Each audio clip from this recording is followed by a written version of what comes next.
Tonight, we're going to talk a little bit about this phenomenon of putting out fires.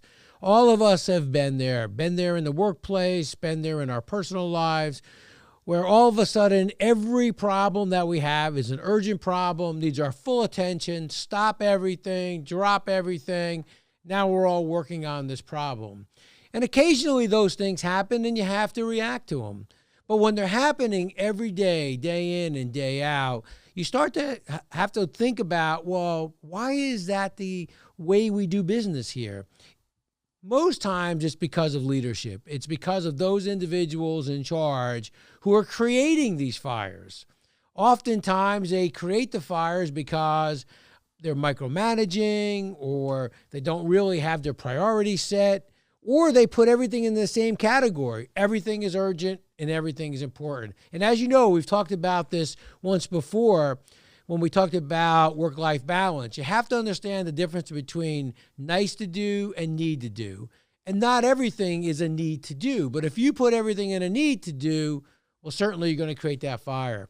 As you all know, we wrote the book Tighten the Lug Nuts based on that principle of when important things become urgent, you can only handle so many urgent things. If you haven't gotten a copy of the book, go ahead and get it on Amazon. Go to chapter 6 and start learning about how to tighten your lug nuts. But remember, when lug nuts are loose, they're important. When the wheel falls off, it becomes urgent. And that's how fires start, or that's how accidents happen, because when you have too many important things, you can only handle so many of those. So I think you have to look within yourself and look inside yourself and look inside your organization to understand why you have all these fires and what's causing all these fires. I think sometimes leaders think that they enjoy being the person putting out the fires, and only they know how to put out the fires, and only they work under the pressure to put out the fire.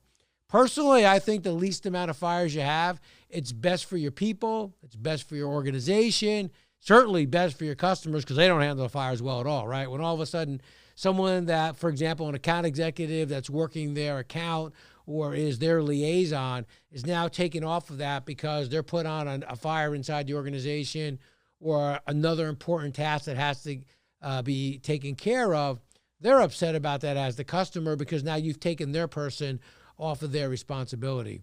So if you think that this phenomenon of putting out fires makes you seem like a really important person or makes you that leader that everybody wants to go to, think again. The best leaders are those leaders that don't create the fires and aren't spending all their time putting out the fires.